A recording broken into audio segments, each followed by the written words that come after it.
lecture we have discussed Hohenweg theorem and uniform boundariness theorem. The third week theorem we will discuss today, the open mapping theorem. Open mapping theorem. This theorem basically concerned with the open mappings. Open mappings are those mappings which sends the open sets to open sets. That is, the image of the open sets under these open mappings are open. The open mapping theorem gives a certain conditions under which a bounded linear operators becomes an open mapping. So, we will basically discuss first what is open mappings, and then the open mapping theorem, what is the statement, and in proving the open mapping theorem we require the category theorem, Weyer's category theorem as a tool for proof. Okay. So, let us see what is our open mapping. Let X and Y definition open mapping.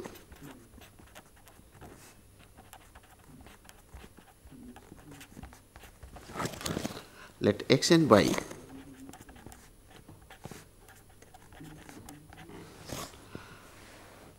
be metric spaces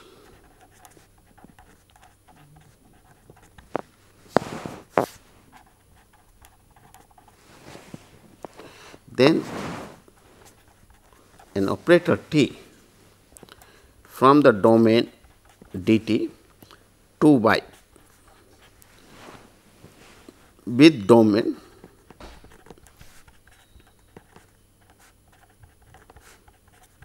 dt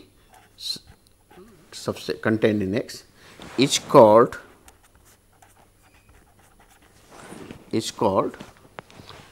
open mapping, is called an open mapping.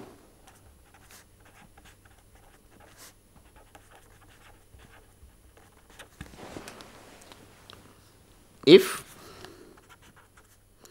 for every open set in domain dt, the image is for every open set in dt, the image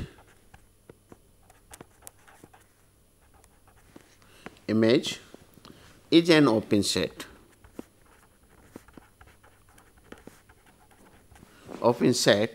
in Y.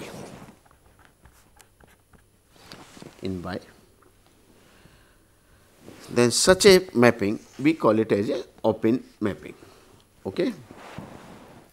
Now, when we say that image of an open set under this mapping is open set in Y, then we can have two types of possibility.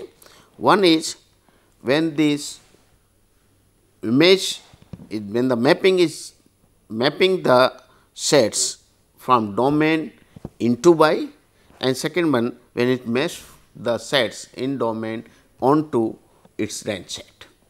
So, these two types of possibilities are there. So, we should be careful while writing this statement, because both are not equivalent conditions. One is weaker, another one is stronger. So, basically we say as a note or remark, say that when we say the mapping is open, mapping is open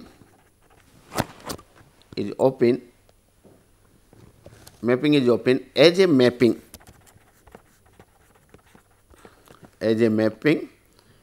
from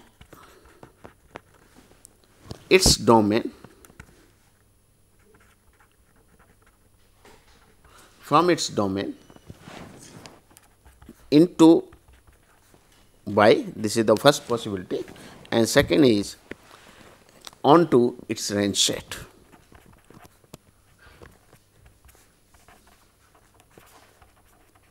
range set y.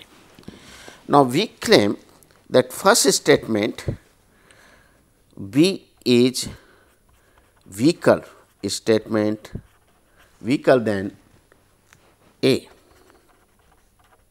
statement. V is weaker than A.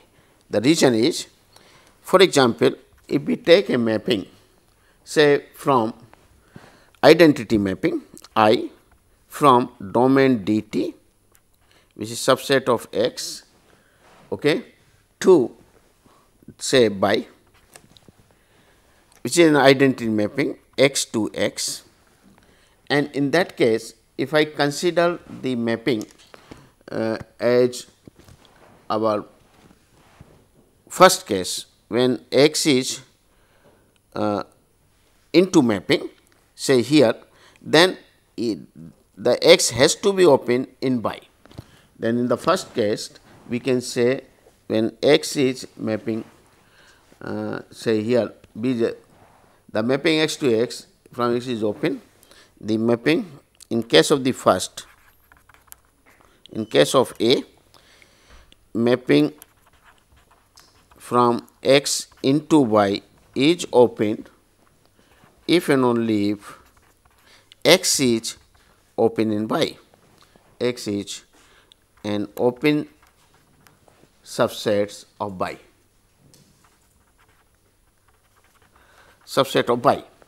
While in the second case, when we say the mapping x to x is open, then automatically it is true into range set. It is an open in the range set, that is x itself, then it is automatically true, because x is already taken to be in open sets. So, this part is weaker, this is weaker and this one is stronger. Here you have to put a condition also. Okay? That's all. Now, another point which we have already noted, that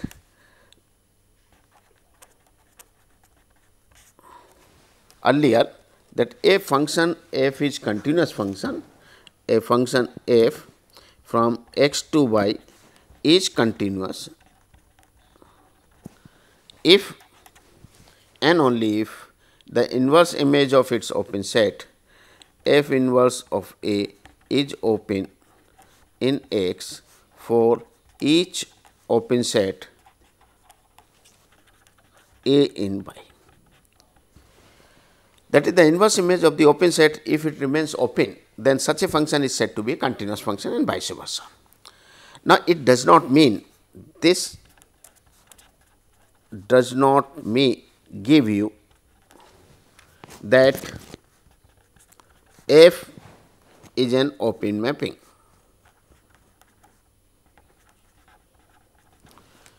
That is, it is not necessary that every continuous function is, that is, every continuous function need not be an open mapping. For example, if we take a continuous function, say mapping from R to R, and the function is say f such that f of t is sin t, where the t belongs to R. This is a continuous function, well defined function. Now, when we say f is a continuous function, when we take the image of this 0 to 2 pi under this mapping, then this mapping transfer 0 to 2 pi under into a set minus 1 to 1 under the mapping sin t, because sin pi by 2 is 1 and sin minus pi by sin pi 0 to pi, sin this is a sine curve, sin 0 is 0, sin pi sin 2 pi. So, this is pi by 2, here is 3 pi by 2, okay? Pi plus pi by 2, where it is a plus sign 1 and here it is minus 1. It means this is an open set, but under the continuous function it does not transfer to a open set. So, every continuous function need not be an open set. Therefore, some extra condition is required for for a function to be an open mapping. Okay? That is one. So, this gives you the next theorem, which is known as the open mapping theorem. So, let us see the theorem now.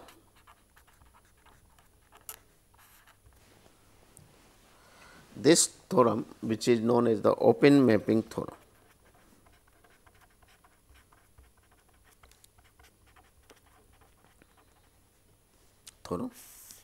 Now, as a consequence, or when we add some extra condition, then we get another theorems which is known as the bounded inverse theorem. So, basically both the theorem can be stated in a one way stated, and we have only we require some extra condition to give the statement for the bounded inverse theorem. So, what is our open mapping theorem? The open mapping theorem says a bounded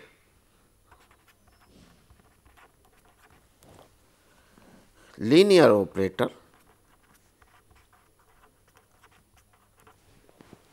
T from a Banach space X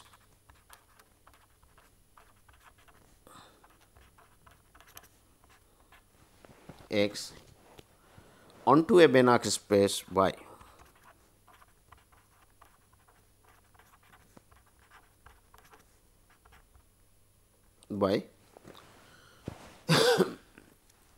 is an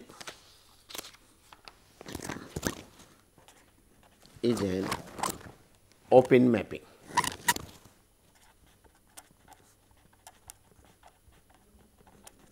So, this is the statement of the open mapping theorem, that a bounded linear operator T from a Banach space X onto a Banach space Y is an open mapping.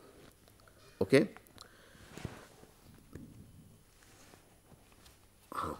Now, if we bounded linear operator T from a Banach space into a Banach space Y is a open mapping, onto a Banach space Y is an open mapping. Now, if we have one extra condition, if T is bijective,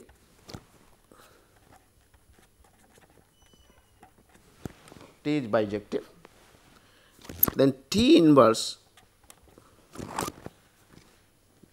is continuous. T inverse continuous and thus bounded.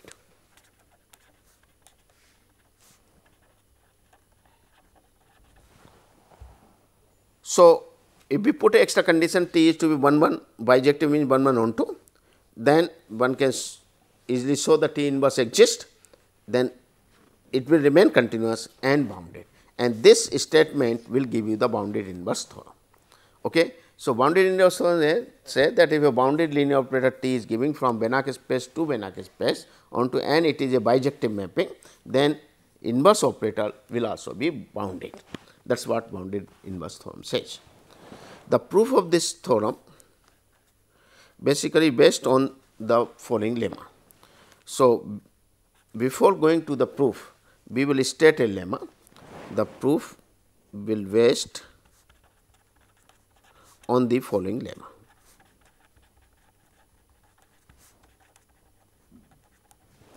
Okay. What is the lemma is? So, we first prove the lemma. Okay. The lemma is, which is actually given for the open unit ball. The lemma says a bounded linear operator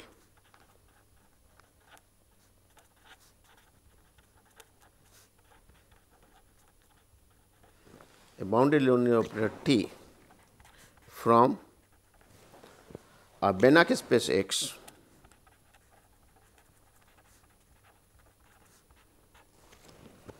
onto a Banach space Y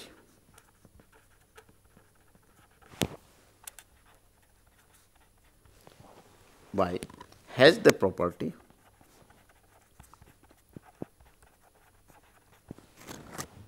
that the image of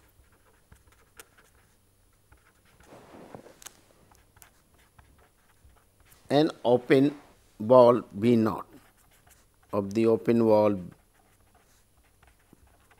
B naught centered at 0 and radius 1, which is contained in X under the mapping T contains an open ball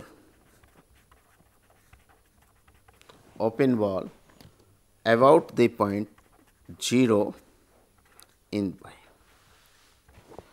So, what this theorem says is that if suppose this is our X and here this is say Y, both are given to be Banach spaces. These are Banach spaces.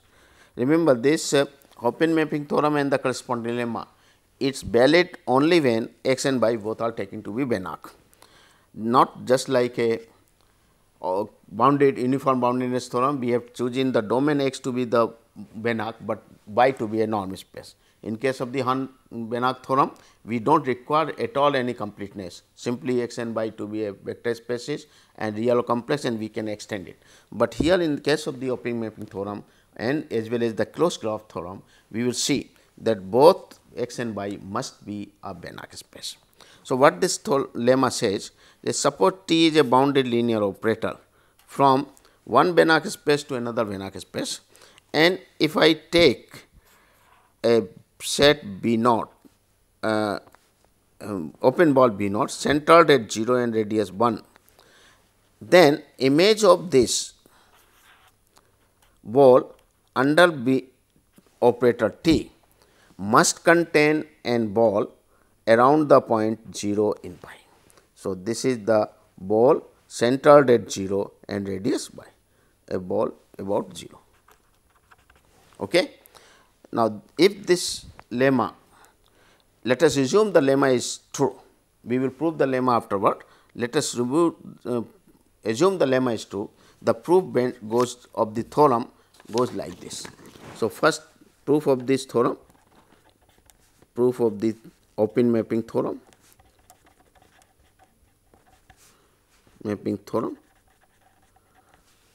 and boundedness uniform boundedness theorem, and this bounded inverse theorem,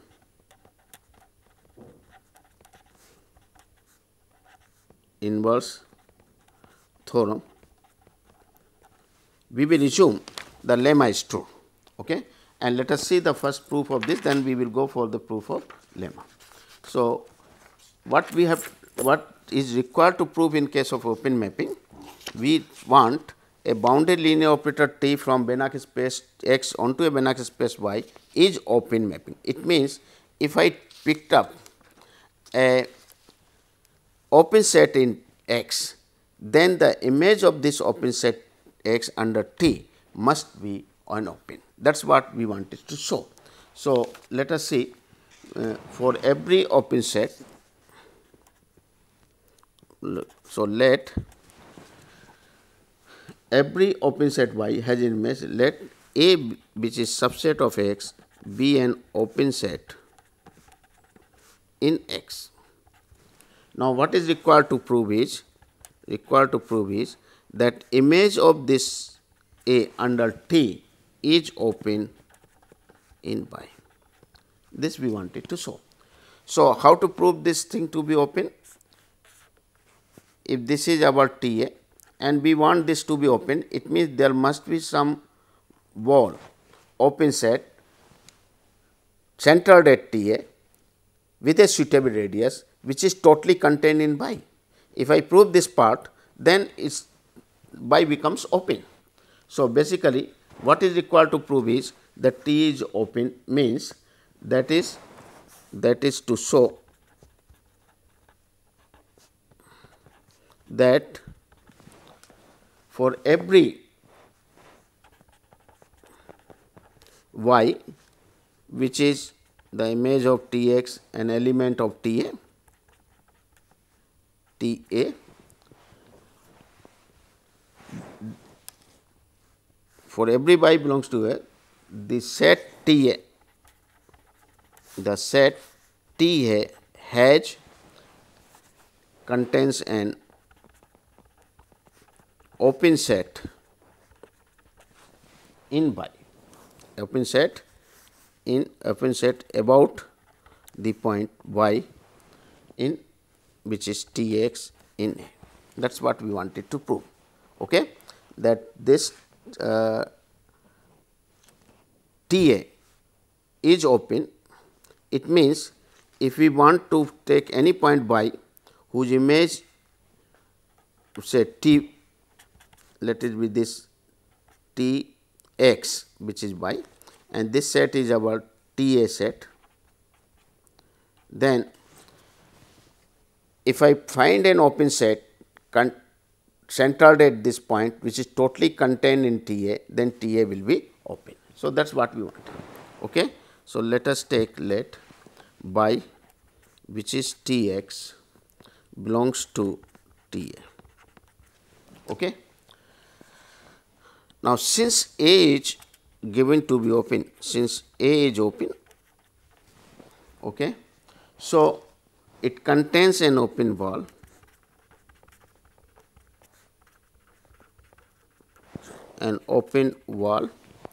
it contains an open wall with centered x,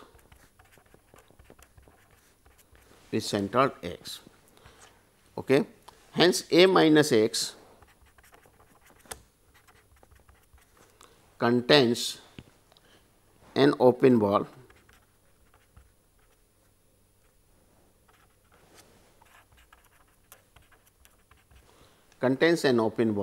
with centered 0.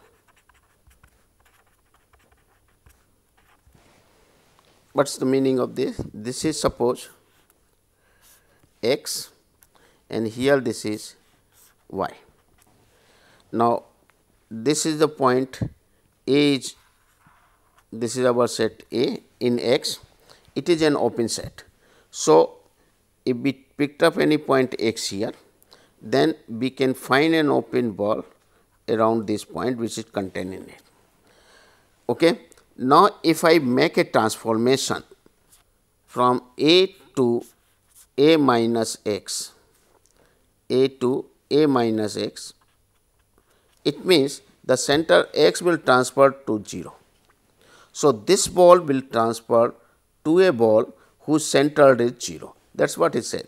If A is open, it contains an open wall with center A.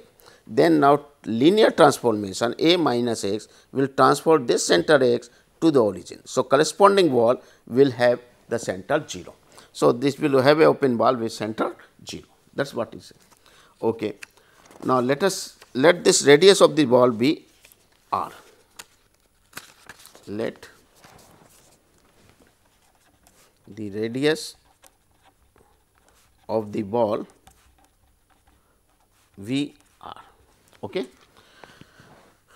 Now, consider or set k to be say 1 by r.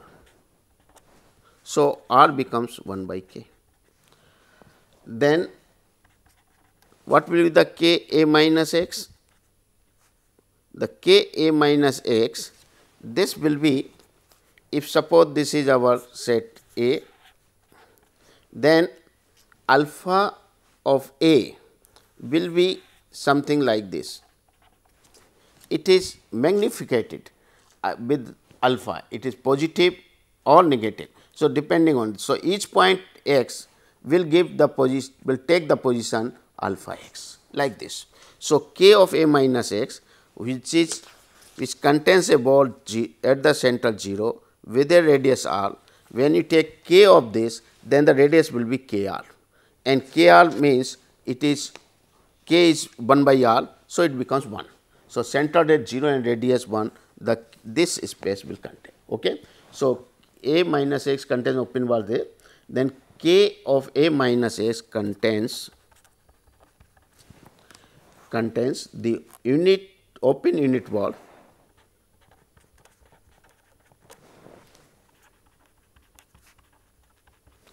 V centered at 0 and radius 1. Okay? That is what. Now, let us see this lemma.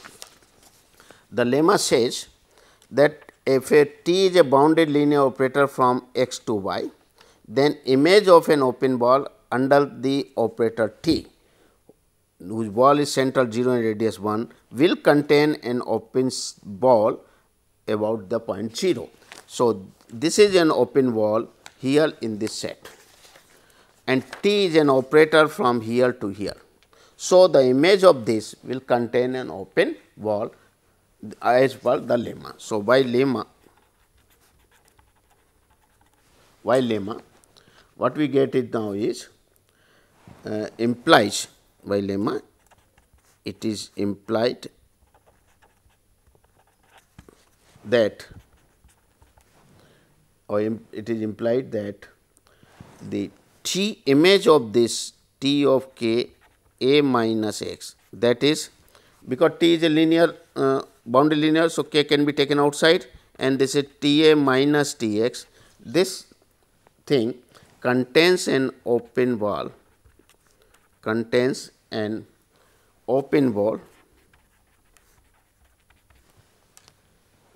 about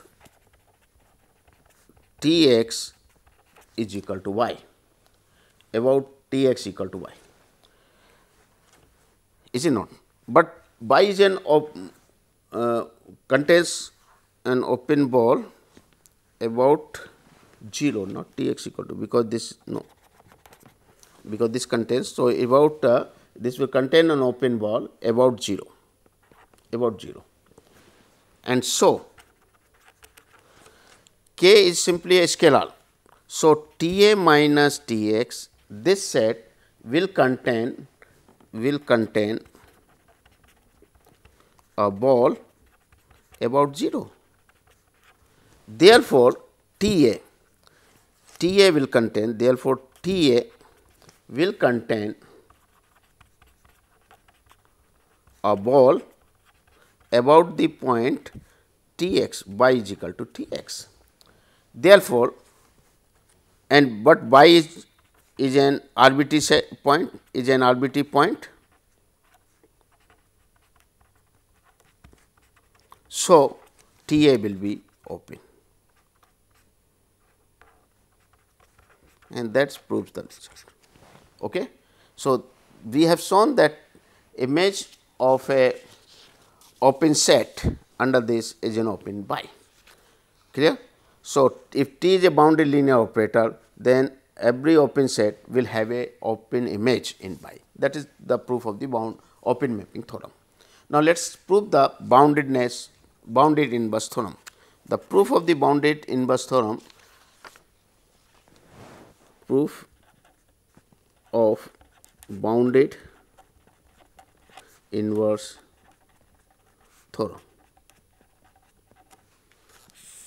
Here one extra condition is given, that T is bijective, that is 1 1 and on 2. So, once T is bijective, so inverse will exist, and if inverse exists, and if T inverse from y to x exists, okay, then it is. Now, there is one result which we proved earlier. If T be a bounded linear operator, okay, and T is 1 1 and on 2 inverse exists, then inverse is also linear. So, this implies T inverse is linear. This was already done earlier. Okay. And again, because T inverse is linear and T is continuous, so T inverse will also be continuous. And once it is continuous, then it is bounded. So, this already we have shown earlier as a and when we dealt with the norm spaces, then we have proved that in case of the linear operators, every linear operator is continuous and boundedness are the same thing. So, we have proved this. So, T is linear, T inverse is exists when T x equal to 0 implies x is 0, that is one-oneness, and when T inverse is there, continuity is there, T is continuous, T inverse will be continuous and it is bounded. So, this completes the proof. Okay. So, we have proved the open mapping theorem, but what is left now? The proof of this lemma. Now, proof of this lemma we can drop or should be added. I think let us drop it, okay, or let us see the outline of the proof. Okay. Let us see outline of the proof of lemma. Let us see.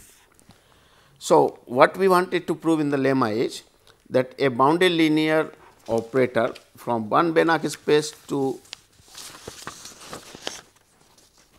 a bounded linear operator T from a Banach space X onto a Banach space Y has the property that image of an open set contains an open bar around 0. This we wanted to prove. So, this we will prove in 3 steps. First step is we will prove the closure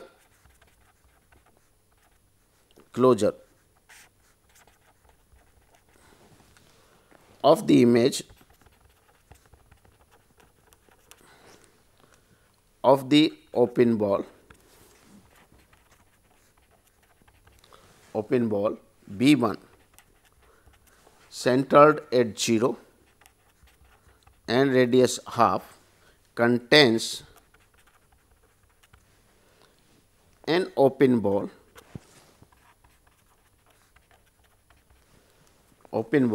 B star.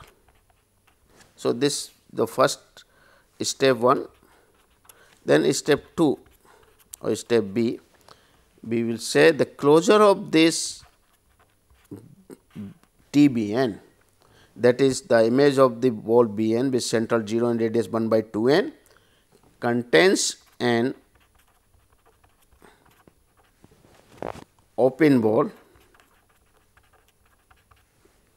Vn about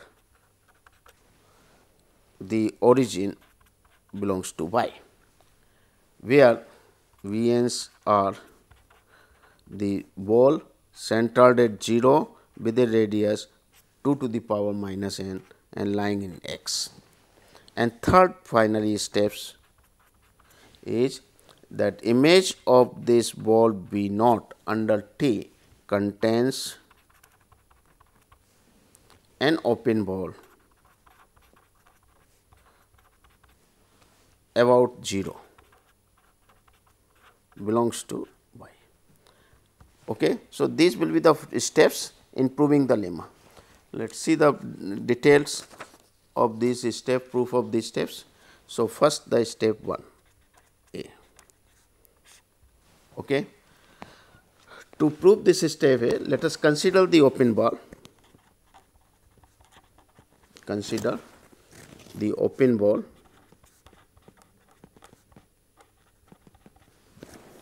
B1 centered at 0 with a radius say half, which is contained in X. Okay. Now, if we picked up any point X here, okay, take any point X here, then with a suitable K, suitable scalar K, one can find out the K belongs to X belongs to K B1 for a suitable K. So, any fixed X belonging to X is in K B1 with where K is real constant, in K B1 with a K is a real constant and sufficiently large,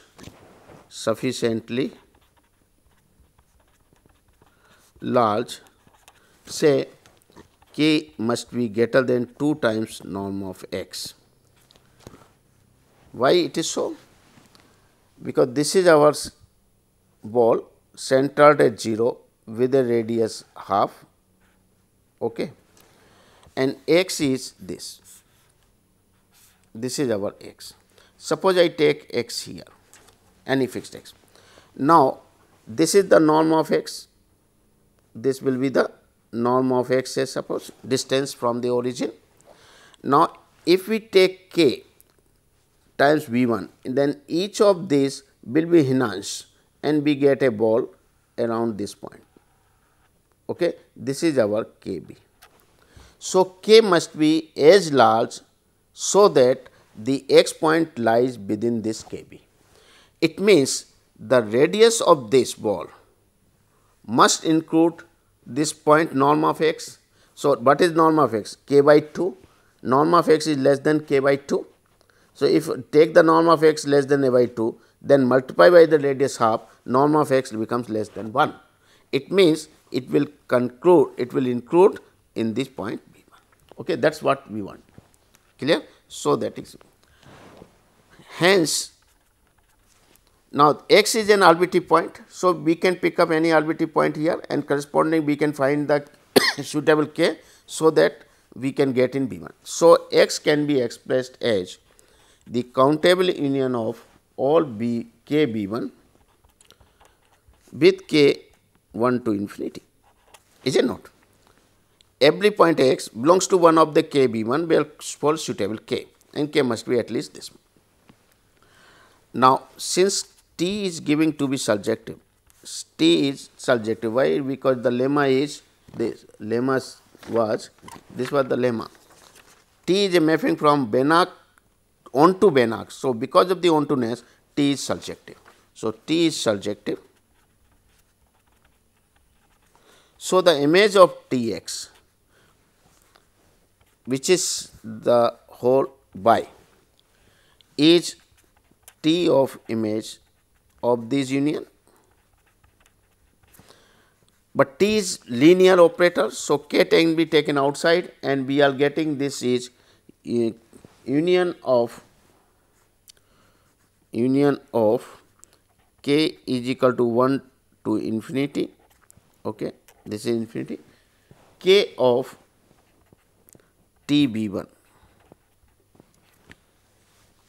clear, because T is a linear operator. So, it can get the summation first k equal to 1 to m tends to infinity, T is a this we can write it T of limit union k equal to 1 to m over m and k b 1. Okay. Now, because T is continuous, limit can be taken outside and we get T of image 1 to m k b 1, and again T is linear. So, this can be taken outside and we get the 1 to infinity and like this. So, 1 to infinity k t 1. Now, can we say this is also equal to 1 to infinity k t b 1 closure? Why it is equal? Because what is the closure? Closure means it will include the limit point of these sets also, but when we take the union of all such elements in these sets when k is 1 to infinity, it is nothing but the entire y. So, it means that also includes the limit points. So, even if you take the closure of this, it is not going to change the equality sign. So, it will remain the same. So, y can be expressed as countable union of the closed set. Hence, by Weyer's category theorem. Now, apply the Weyer's category theorem.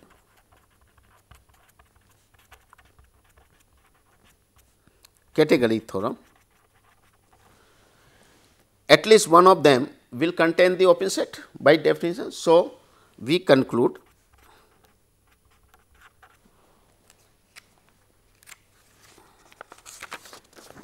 that this set, that k t b 1 closure must contain some open ball,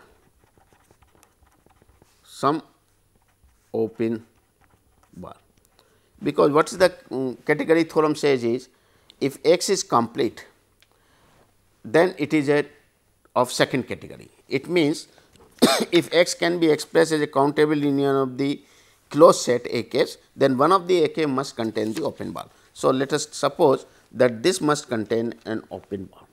Okay? Contains an open.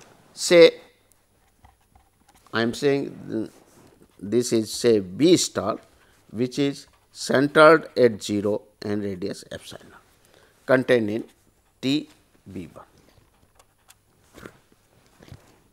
closure. Since K times T B 1 must contain open ball, so this will also contain the open ball, or let it be K. Okay. Then this implies the ball B star, which is V by mu naught epsilon, is contained in T B 1 closure, T B 1 closure, this bracket I invest. Okay. Because K is simply an constant, we transfer the image, send the points, each point of T B 1 to K times of that point, that is all. So, if this contains the open ball, some open ball, this will also contain the same open ball which centered by naught and radius. Okay. Now, this follows, it follows that if I take a linear again transformation, that is transferring this set from by naught to origin.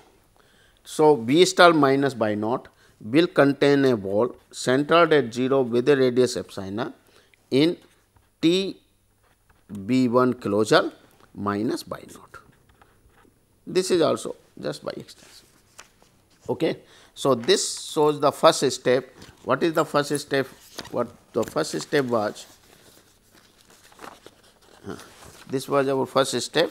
The closure of the image of an open ball B 1 contains an open ball. So, I have in the closure of the image B 1 contains an open ball B star minus by naught. Okay. That contains in B naught. Now, second step, proof of second step B. Okay. So, what we proved that? We proved that B star minus by naught is contained in T B. This we wanted to prove. Okay. Where what is B naught?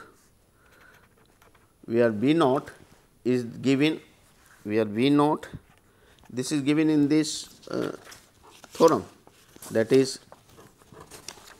this is our B naught, open ball B naught centered at 0 and radius 1 contained in X. This is our B naught. Okay.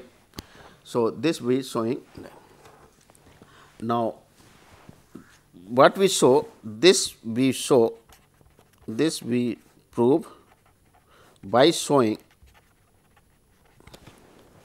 that T B closure, T B 1 closure minus by naught is contained in T B naught closure. Okay. T B naught closure. Okay. Now, let it be this, let it put the number, numbering is because it will require. So, let it put it this number 5 and then others number are 4, again we have to go through.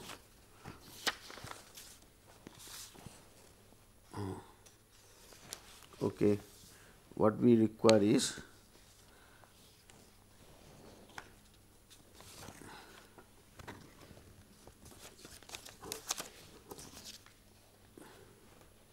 B naught minus, yeah, this will be 4 like this. So, let us take only 4 3 and others number we will get. Okay. Now, let by belongs to T B 1 closure minus by naught.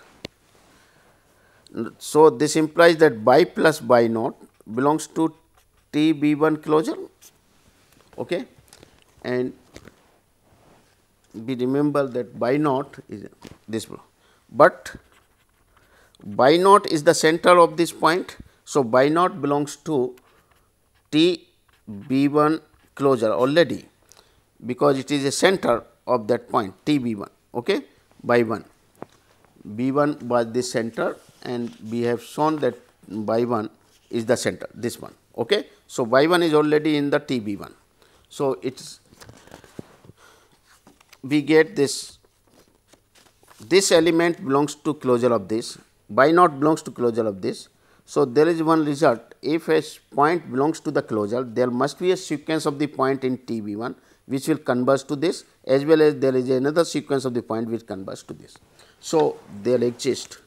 So, there exist the sequences W n, there exists U n which is a T W n in T B 1 such that U n will go to y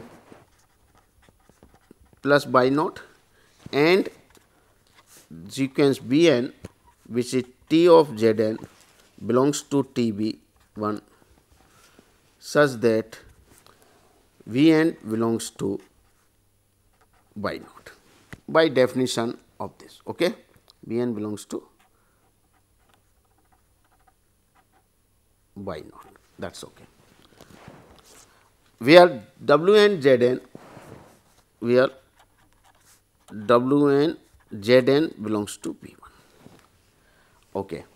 Now, since B 1 is a ball centered at B 1 with a radius say half, has a radius, since B 1 is a ball of radius half. So, we can say, so what is the norm of W n minus Z n? This is less than equal to norm of W n plus norm of Z n, and this is equal to half plus half, less than equal to half plus half, and that is 1. It means W n minus Z n, this will be the point in B naught, because B naught is a center 0 and radius 1. So, this length is less than 1. So, it will be the point in 1. And again T of W n minus Z n, that will be equal to T W n minus T of Z n, and that will be equal to U n minus B n, which tends to y. Okay. So, we are getting the point y. Therefore, y belongs to, this tends to y, y belongs to closure of T B naught. Okay. We see that. Now, since y is an element of T B 1 closure minus y naught, this shows. Okay. So, this proves our step 2. Okay. This is what we wanted to show. So, if y belongs to here, y belongs to this. So, this proves that, this proves these steps. Okay. Fifth. Now, we thus have, we have V star minus y naught, which is equal to V centered 0 with a radius epsilon is subset of T B naught, clear, and let V n is suppose 6, let V n is centered 0 with a radius minus 2 to the power minus n contained in X. Now, since T is linear, T is linear, therefore, image of T B n under this will be 2 to the power minus n T of B naught closure, and from this we get, from this we obtain. So, we get that V n which is 0 epsilon by 2 n, this will be contained in T B n closure. Okay. And this completes the proof. And step 3rd, see again. So, what we finally required to prove is that this ball V1 centered at B with a radius epsilon by 2 is contained in TV naught. This we wanted to show. Okay. So, let us take the point, let us take y as a point in V1. Okay. Then y will be, so y will be in T B1 closure. Why? Because V1 is a subset of T1. Earlier that is proved. Okay, T1. Hence, this belongs to.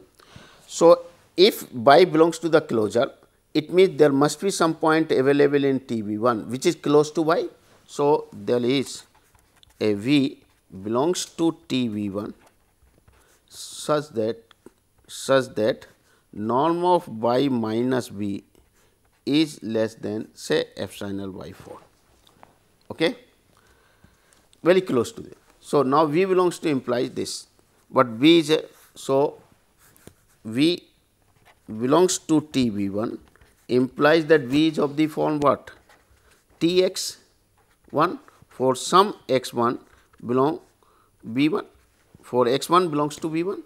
Again Tx1 and y will be very close. So, we get norm of y minus Tx1 is less than epsilon by 4, substituting this thing, and from here take n is equal to 2 again.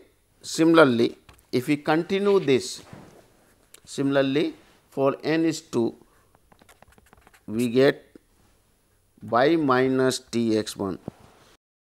Again this is an element belongs to V2 centered at 0 with radius 1 by 2 square, and then it contained in Tb1 closure. So, difference between this again, so there exists and x2 belongs to B such that norm of y minus Tx1 minus Tx2 is less than epsilon by 8. Therefore, y minus Tx1 minus Tx2 belongs to V3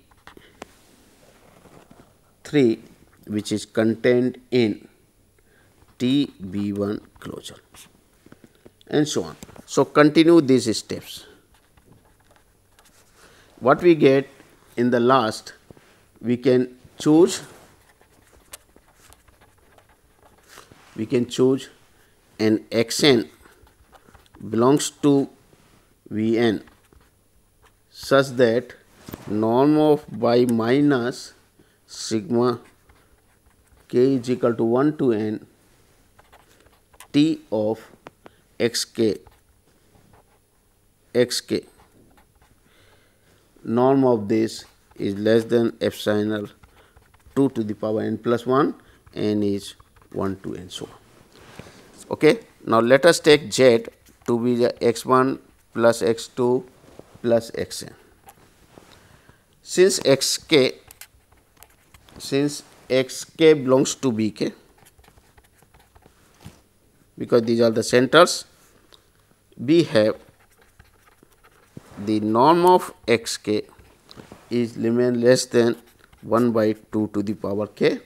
Now, this implies, so for n greater than m, we get norm of Zn minus Zm, this is less than equal to sigma k equal to m plus 1 to n norm of xk, and this will be strictly less than sigma 1 by 2 to the power k, k is m plus 1 to n, which tends to 0 as m tends to infinity, Hence, Zn is a Cauchy sequence,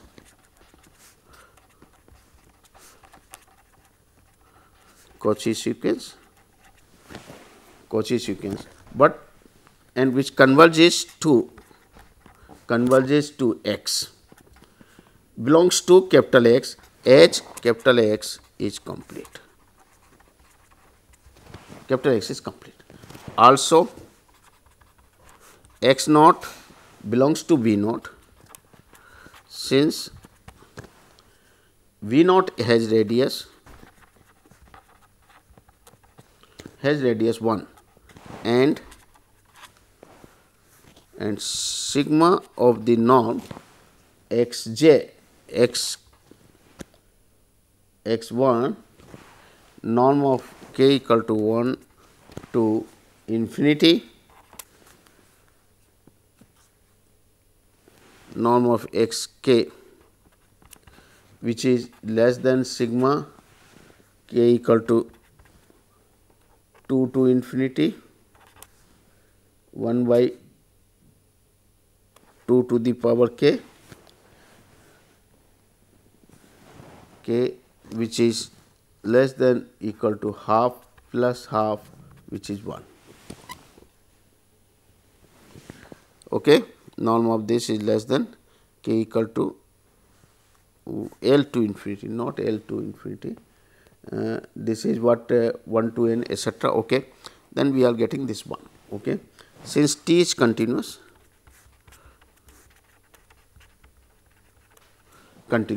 therefore, image of T z n will go to T x, and thus T x is equal to y. Hence, prove the result. Okay. Thank you. This all.